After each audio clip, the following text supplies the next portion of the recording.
Hello friends, and welcome back to the Mothership. Today we are smoking up this absolutely beautiful looking barbecue brisket meatloaf. Let's get started. Here is about 2 pounds of brisket. This is point cut. I found it on sale, so I figured I'd grab it. And I don't have time to do anything crazy with it, like make burnt ends or anything, so we're gonna go with my meatloaf. So first thing we need to do is we need to get this, and we need to get it ground up. I'm going to probably use my food processor today, which works pretty well for 1 to 2 pounds. Let's get it ground up, and we'll come back. Easy peasy, nice and ground. I just done with a coarse grind, nothing crazy. But now it's time to get the rest of our ingredients together. First thing I'm going to go with is 2 eggs. Then I'm going to add in about 2 teaspoons of kosher salt. Add more, add less, depending on how much you want. Add about 1/2 teaspoon of coarse black pepper. Teaspoon of oregano, teaspoon of basil, about 1/2 teaspoon of paprika, 2 tablespoons of Worcestershire sauce, and then a whole shallot, nice and minced, and about 2 to 3 cloves of garlic. And get our milk on the side. The goal here is to get the right consistency, so I'm going to start to mix, slowly add in milk.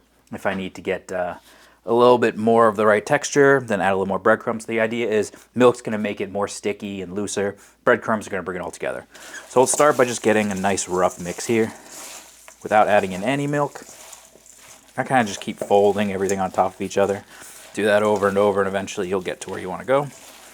Now I'm going to add a little bit of milk here because we do want it to hold shape, and we don't want it to just fall apart when it's on the smoker.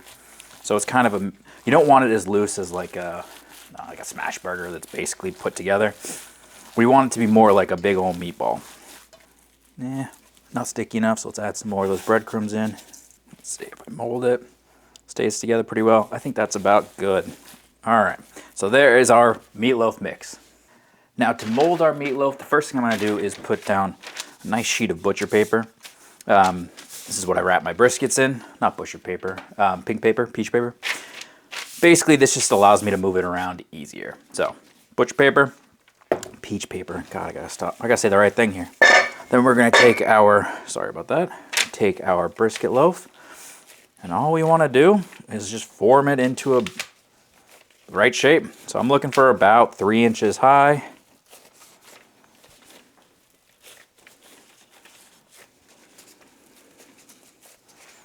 You could absolutely use a pan here if you've got the right pan. Not necessary. It's all going into my belly, so it doesn't need to win any awards here. But we want it to be fairly put together, something like that. We do want to have a kind of a even sides too, but I'd say in general, that right there looks pretty good to me. All right, so just like every other brisket cut, this is gonna go back to my fridge. It's gonna let everything come together, relax. It'll hold its shape better that way too. Cook time is probably gonna be between 3 and 4 hours, something like that. So plan accordingly, but for now, I've got plenty of time, so this is gonna go in the fridge, relax, and when we wanna come back and put it onto the smoker, we'll come back. Okay, our smoker is up to temp. I am just gonna run this for about, I'm going to close it because I don't really want to lose all my smoke. But my intention here is to run it at 180 degrees, honestly, until it's done. This is brisket, so it can last a little longer. If you're just using ground beef, 145 is probably the max you want to do, but I'm probably looking around 160, 165. The brisket will be able to handle it.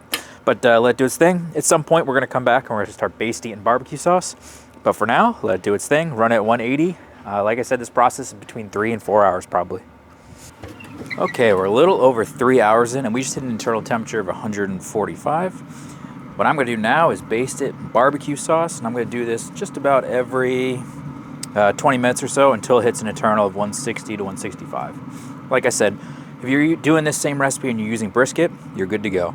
If you are not using brisket, using ground beef, you probably should start this maybe about 120 and go to 145. You don't want to go over 145 with just regular ground beef. Brisket can really take it. So I'm going to turn this around, not on camera. It's actually starting to rain, so I got to get my camera inside. But I am going to continue to baste this about every 20 minutes or so until we hit internal of 160 to 165. All right, guys, I have to say meatloaf gets a bad rap. You know, when you're in middle school, high school, you get that meatloaf, which is just the mystery meat, which is basically everything you didn't eat for the entire week beforehand. And they just kind of piled it into a sauce and gave it to you as some sort of mystery nonsense. But you know what? Meatloaf is really good. It is just meat with some breadcrumbs. It's basically a giant meatball.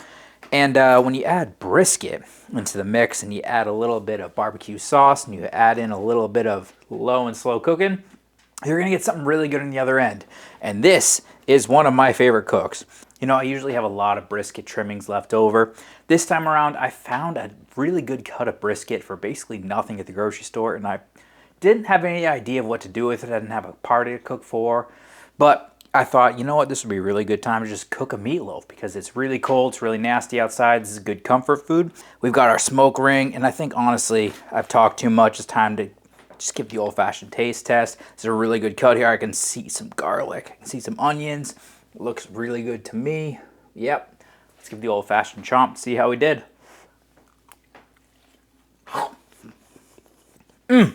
Cannot beat that.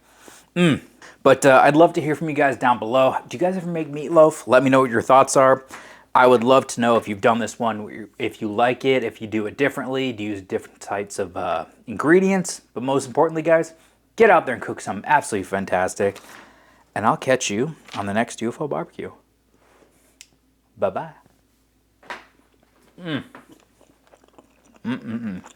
Can't beat that.